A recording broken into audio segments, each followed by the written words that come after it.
TikTok's parent company, faces a key court hearing today to stop a possible ban or sale of the app in the United States by January 19th.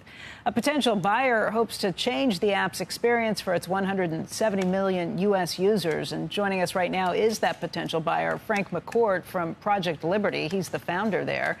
Frank, let's talk about this, just starting with what this case is setting up for today. The United States, the government is saying that this is a national security issue because the owners are Chinese. They have access to 170 million Americans' private information and browsing activities.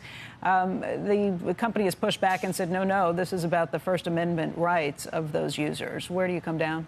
Yeah, I think the First Amendment issue is a big decoy. You know, I think it's a kind of a smokescreen. And we hear that a lot from big tech, you know, the First Amendment, you know, and so on and so forth.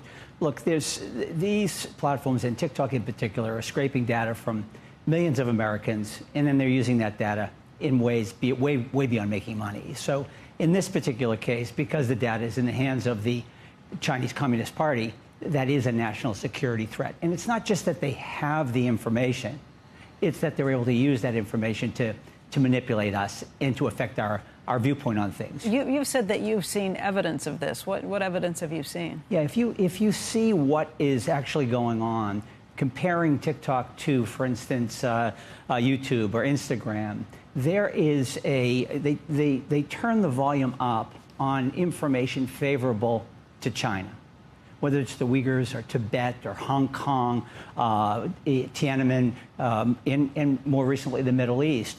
The amplification of messages favorable to China are increased by 50, 100, 200, even 800 times. Based on what? What studies? Based on comparison to TikTok, to YouTube and Instagram. So it's just side by side, and likewise the volume is turned down on information unfavorable. So I know there's a couple. Can I ask you a question just about this? Sure. That may be, statistically, you may be right, you may be wrong, I don't know. But do you have any evidence, because I have not seen it thus far, of actual either whistleblowers or somebody coming forward with any kind of documentation that there's been any move afoot inside TikTok, inside the United States of TikTok, inside ByteDance in China, where there was somebody who said, you know what, change the algorithm, adjust the algorithm, move the algorithm, do something to the algorithm that has anything to do with these topics whatsoever?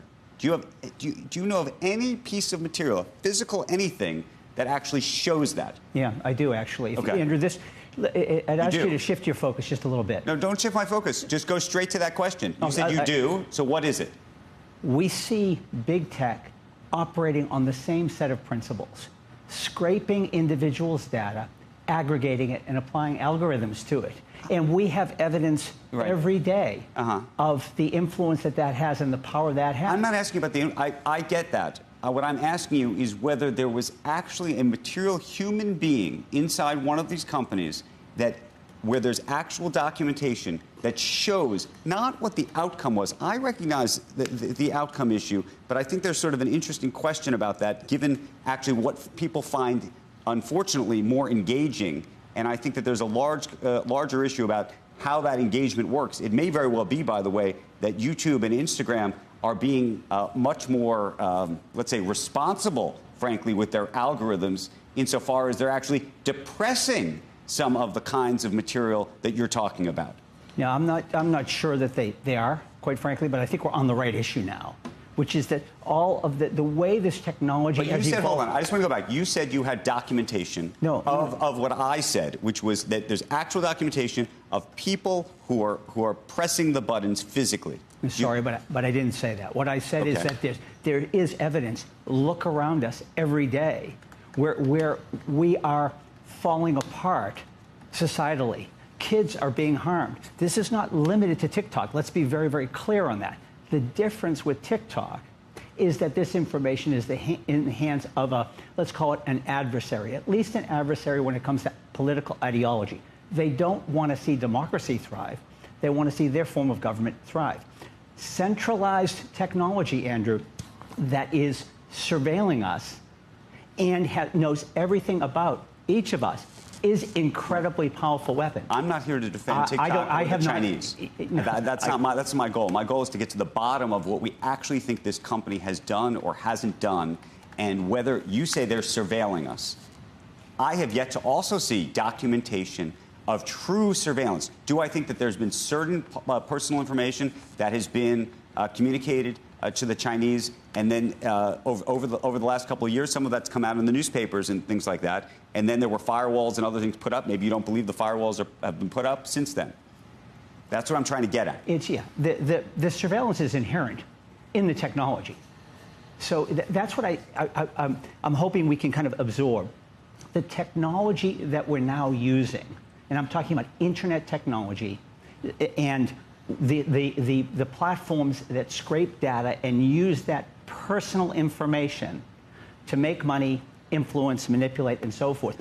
That is inherent in the technology, not just TikTok. Now, the difference with TikTok is that that influence machinery is in the hands of an adversary. So there is more evidence than we could possibly need out there every day. We see it. This is a very, very serious issue. Now, no, have I seen a piece of paper or something that shows me there's an individual in China that is dialing, playing with the out? No, of course not. But that's not the point here.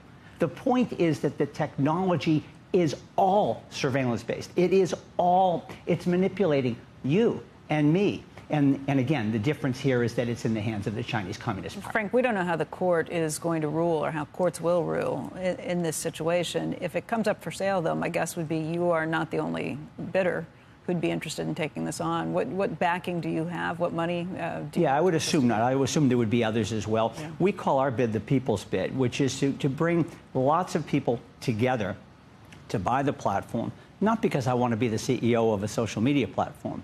I'd like to see 170 million Americans move over to an alternative to the current internet we have, one that is not surveilling them, is not scraping their data, is not manipulating them, one where it's a permission base. We offer up our data, and we have agency and control, and receive some of the value for that.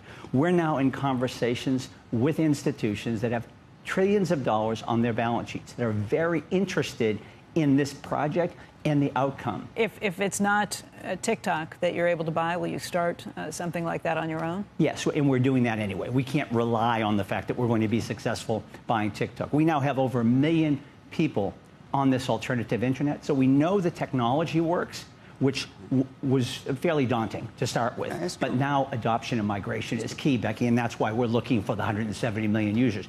It's really very fortuitous that this asset might be available because it would catalyze a new internet.